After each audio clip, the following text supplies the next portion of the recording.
जल्दी से अब अगले सवाल का रुख कर लेते हैं। अगला सवाल जो ऑल इंडिया सर्वे में हमने हरियाणा हिंसा से जुड़ा हुआ पूछा, वो ये कि साजिश या प्रशासन की चूक है ये। तो देखिए यहां 57% हैं जो इसे साजिश मान रहे हैं कि सब कुछ जो हुआ वो साजिशन हुआ। प्रशासन की चूक कहने वाले 32% हैं और 11% ऐसे हैं जो कह रहे हैं कि नहीं मालूम आखिर इसके पीछे वजह क्या है, प्रशासन की लापरवाही या फिर साजिश। लेकिन ज्यादातर, क्योंकि 57% का ये आंकड़ा जो ये कहता है, लोगों से जब हमने ये सवाल पूछा कि क्या लग रहा है आपको कि आखिर इसके पीछे कोई साजिश तो नहीं है, तो 57% लोग ऐसे हैं जो कह रहे हैं कि बिल्कुल साजिशन हुआ है सब कुछ। अगला सवाल भी जल्दी से फिर मेहमानों के पास चलेंगे और अगला सवाल है कि हर किसी को पुलिस सुरक्षा नहीं दे सकते। सीएम खट्टर ने जो बयान दिया था ये सही है या फिर गलत है? तो सही कहने वाले 28%, लेकिन 66% लोग कह रहे हैं कि ये गलत है इस तरह का बयान मुख्यमंत्री ने जो दिया।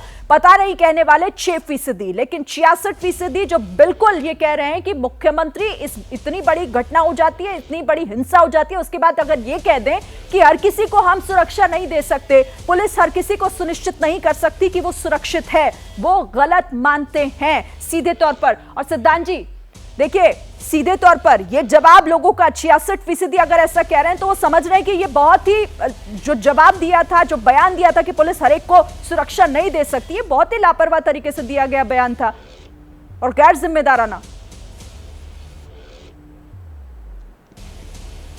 जी शिरीन जी, मैं पहले भी 2-3 बार जवाब देना चाह रहा था। आशुतोष जी ने जो बातें कही और जो कांग्रेस से हमारे प्रवक्ता मौजूद हैं, मैं उनकी बात का भी जवाब देना चाहूँगा। सबसे पहले तो मैं फैक्ट करेक्ट करना चाहता हूँ। आशुतोष जी ने कहा कि उस दिन एसपी जो थे वो एब्सेंट थे। एब्सेंट होना और ऑन लीव होने में बड़ा फर्क होता है। वो पहले से लीव पर चल रहे थे और एडिशनल चार्ज किसी और एसपी को था, तो नेशनल टेलीविजन पे इस प्रकार की बात नहीं कहनी चाहिए। पर्याप्त पुलिस प्रबंधन उस दिन वहां पर था और इसी का कारण है कि इतने बड़ी संख्या में जो लोग वहां मौजूद थे, जो फंस गए ऐसी चीजों में, उनको बचा के निकाला भी गया। कांग्रेस के प्रवक्ता भी हमारी बात कर रहे थे, उन्होंने बोलते बोलते तुरंत ही आपको कह दिया कि सिर्फ नू की बात मत करिए। क्यों ना करें सिर्फ नू की बात? क्योंकि नू आपने जलवाया। आपकी पार्टी के, आप जिम्मेदार पार्टी से आपने आपको मानते हैं, आपकी पार्टी से विधायिका में चुने हुए एक विधायक आधार पे कह रहे हैं, जो कि विधानसभा के पटल पर खड़े होकर के कहते हैं, सीधे आप लोग कह रहे हैं कि इसका मतलब आप लोगों के पास कुछ ऐसा है कि आप मेरे को पूरा करने दीजिए। आप हो चुके हैं क्या शिरीन जी? मैं पूरी कर रहा हूं, मैं बात पूरी कर रहा हूं। मेरा कहना इतना है कि एक ऐसी जिम्मेदार राजनीतिक दल जो अपने आप को जिम्मेदार मानता है, उनके एक विधायक, उनके एक महिमा जी, आप अवसर, महिमा जी आप बोलिएगा, उसके बाद प्लीज बोलिएगा। एक विधानसभा में चुने हुए व्यक्ति मामन खान नाम से विधायक, वो विधानसभा के पटल पर खड़े होकर कहते हैं कि आप अगली बार तुम मेवात आकर दिखाओ, मैं प्याज सी फोड़ दूंगा। और उसके बाद वहां पर दंगे हो जाते हैं, पहाड़ियों पे चढ़कर AK-47 चलाई जाती है। मतलब उनके विधायक, चुने हुए विधायक जो विधानसभा में बात बोल रहे हैं, कुछ महीनों बाद वो सत्य हो जाता है। तो उसके पीछे आज कांग्रेस को क्यों नू की बात करने से परहेज है? नू की बात क्यों ना करी जाए? हम बात करने को तैयार है नू में, हम लोगों की जिम्मेदारी तय करने को तैयार है। और जिन लोगों ने भी करा, चाहे अन्य जिले में किसी की हिंसा हुई होगी, उसमें आरोपी जो भी होगा, भारतीय जनता पार्टी की सरकार किसी चश्मे से आरोपियों को नहीं देखती है, वो हिंदू हो या मुसलमान हो। पर आप भी मत रुकिएगा, आप भी मत डरिएगा, आप महिमा जी मत बचाइएगा उन आरोपियों को, क्योंकि उनको आरोपी जो भी हो उनको सजा तक पहुंचाने का काम ये हमारी सरकार करेगी। हिंसा भड़के या लोग भड़के, भड़काऊ बयान नहीं कहना चाहिए क्या इसको? फिर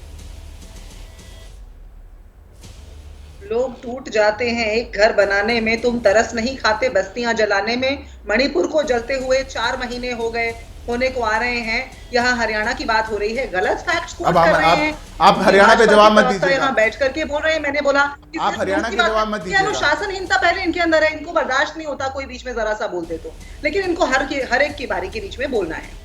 तो खैर, भाजपा आज बौखलाई हुई है और ब्लेम गेम, गैस लाइटिंग, एक इसकी टोपी उसके सर, उसकी टोपी इसके सर, इस गेम के तो ये मास्टर हैं।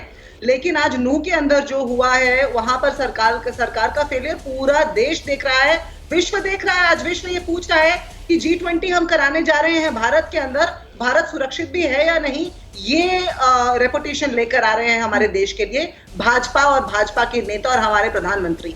मैं आज ये भी कहना चाहती हूँ, जब नू की बात हम कर रहे हैं, मैंने ये नहीं कहा सिर्फ नू की बात करें, मैंने कहा सिर्फ नू की बात न करें, क्योंकि कुरुक्षेत्र जैसे शांति प्रिय जिले के अंदर सांप्रदायिकता हो जाती है जहां पर ऐसा कुछ था भी नहीं। ये हमारे एमएलए की बात कर रहे हैं तो अपने मंत्री की बात भी बता दें। इनके केंद्रीय मंत्री बोलते हैं गोली मारो सालों को। ये अपने नेताओं की बात भी बता दें जो भड़काऊ बयान देते हैं। परवेश वर्मा ने दिल्ली के अंदर खड़े होकर क्या कहा था, इनको वो भी याद होगा। ये बोलते हैं कि जाकर चुन चुन कर मारो। सवाल तो वही है ना महिमा जी, और लोगों को भी यही लग रहा है। अगर वो गोली मारने की बात कहते हैं, ये प्याज की तरह फोड़ डालने की बात करते हैं, तो दोनों ही भड़काऊ बयान है ना। ये आग में घी डालने का काम नहीं करते क्या? ठीक है आशुतोष जी, इस तरह के बयान आग में घी डालने का काम करते हैं कि नहीं करते? यहाँ पर जब ये ठीक है महिमा जी, शिरीन जी, मैं आपसे ये समझनी चाहिए।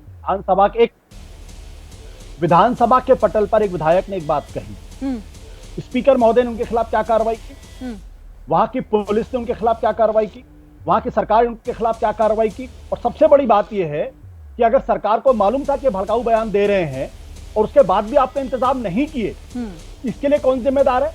तो बेसिक सवाल क्या है, तस्वीर क्या उभर के सामने? तस्वीर उभर के सामने आती है कि एक आदमी स्टेन गन लेके दूसरों के ऊपर फायर कर रहा है और पुलिस उसके बगल में खड़ी हुई है।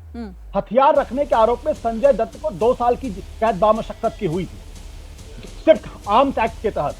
यहां पे हथियार बंद लोग खुलेआम गोलियां चला रहे हैं। उस आदमी की पहचान हो चुकी है और पुलिस के मौजूदगी में कर रहा है, लेकिन पुलिस ने उसके खिलाफ कोई कार्रवाई नहीं की। तीसरी बात, मोनू मानेसर को जो सब लोग मानते हैं कि दंगे का जो प्रोवोकेशन था वो मोनू मानेसर की वजह से था।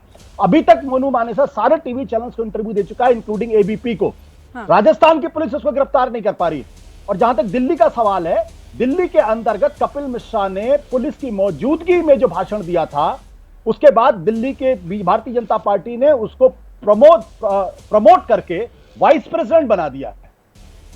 तो ये जो पॉलिटिक्स है कि हमारे आदमी है तो उसके 100 गुना माफ है, और उनका अगर है तो उसके लिए ये असल जड़। जैसे ही घड़ी का काटा दोपहर 2:30 पे आए, बबीता जी का दिल सास बहू साजिश के लिए मचल जाए। और ये है इनकी बहू, पूरे दिन ऑफिस की टेंशन हो जाए गॉन जब ये करें अपना फेवरेट शो फ्री टाइम पे ऑन। इनकी तरह आप भी देखिए अपना फेवरेट शो अपने टाइम पर और डाउनलोड कीजिए एबीपी लाइव ऐप अपने स्मार्ट टीवी पर।